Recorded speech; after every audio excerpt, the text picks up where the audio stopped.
The battle for Rixus 4 had ended hours ago, though the dust still hung in the blood-tinged air like a swarm of microscopic ghosts. My armor was cracked, my rifle depleted, and my final mission was complete. Intel retrieval, extraction, confirmation. Everything the Terran Alliance had demanded of me, I delivered. After 14 years of service, I was ready to retire, ready to put battlefields and bureaucrats behind me. This planet was supposed to be my last assignment, a clean exit. I sent the transmission. I confirmed the destruction of the enemy's central relay. I even survived the collapse of the cavern system that had swallowed half my squad. I was done. My duty was finished. But as I limped toward the glowing exit tunnel, a shadow blocked the light. Tall, elegant, and radiating power like a pulsar. The Zyran Queen. Her height doubled mine. Her chitinous armor shimmering with bioluminescent patterns that pulsed in time with her heartbeat. 4 arms rested calmly at her sides, though the razor-barbed edges hinted how quickly serenity could become lethal force. Her luminous violet eyes fixed on me with unsettling intensity. "You're not leaving," she said. Her voice was a blend of tones, soft yet commanding, layered with frequencies that vibrated in my bones. I raised my weapon instinctively, though I knew it was mostly useless. "The war is over. Your forces are scattered." I did what I came to do. "Yes," she replied. "And that is precisely the problem." Beginning the Queen's decree. The Queen advanced, each step echoing like a drumbeat of inevitability. I backed against a slab of fallen stone, trying to keep distance, trying to find an angle. "I don't want to fight you," I warned. She tilted her head. "If I wished you dead, human, you would not draw breath." Comforting. Her lower set of arms opened slightly, palms outward, a Zyran gesture of diplomacy. The upper hands, however, held tightly coiled spears of neurofilament. It was clear she came prepared for any answer I might choose. "What do you want?" "Yes. You retrieved the Terran data about my people," she said. "But you did not read it." "I'm not authorized." "You are authorized now," she interrupted. "Because you will not be returning to your fleet." My throat tightened. This was a hostage situation. The Queen wanted leverage. Or revenge. But then she stepped closer, and I saw something else in her enormous eyes. Fear. Not of me, but of something larger, something pressing at the edges of her world. "What's in that data?" I demanded. "The truth," she whispered, clicking her mandibles softly. "Your leaders have lied to you. This war was not sparked by our aggression. It was provoked by your high command." "That's impossible," I shot back automatically. "Why would they?" "To cover their trespass," she said. "To cover the fact that they violated the Accord of Seeds." I frowned. "No one's heard of." "You have not," she corrected, "because they buried its existence. The Accord forbids tampering with developing species. It forbids harvesting presentient neural seeds. Your leaders broke this pact long before the first shot was fired." She lifted her hand and projected a shimmering holographic image. It showed human scientists in sterile suits extracting glowing nodules from cocoons, Zyran cocoons. The larvae inside writhed as the seeds were taken from their developing brains. Felt sick. "This can't be real." "It is," she said. "Your mission was to trigger the final strike, based on false justification." My pulse pounded. If her story was true, then I'd been nothing more than a pawn in a planetary-scale cover-up.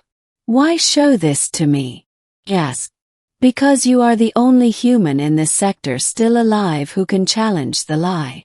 Middle. The unlikely alliance. I didn't want to believe her. I really didn't. But the alliance had always been secretive.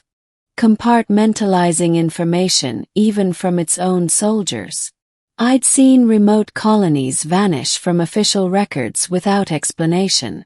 I'd seen missions labeled defensive operations that were anything but. So I listened.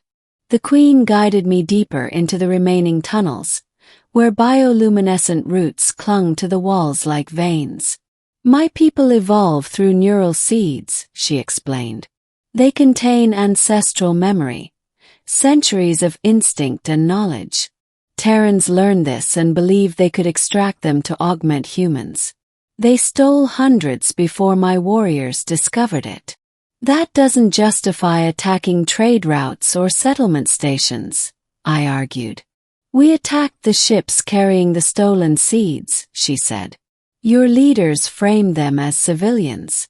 But the ships carried the remains of our children. Silence filled the cavern. Heavy. Crushing. If she was telling the truth, then everything about the war, every briefing, every funeral, every enemy I'd killed, rested on a lie.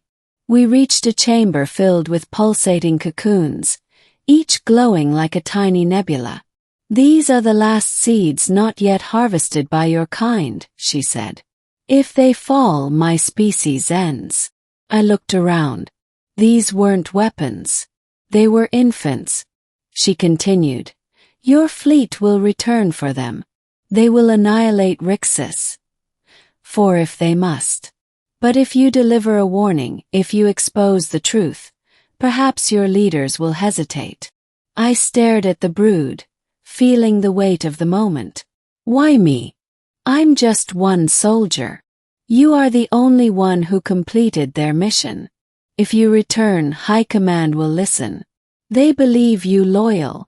And are you expecting loyalty to your side now? No, she answered. I expect loyalty to truth. Ending, choice of worlds. A distant tremor shook the cavern. The Queen stiffened, antennae rising. Your fleet approaches, she said. We are out of time. I checked my battered wristcom. A ping flashed across the screen. Alliance dropships inbound. They weren't coming to rescue me. They were coming to finish the purge. I turned to the Queen. If I go back, they'll interrogate me, maybe worse. And if you stay, she countered, you will die defending a species not your own. It wasn't much of a choice. But the truth rarely offers easy paths. She held out a crystalline memory shard. This contains every record you saw and more.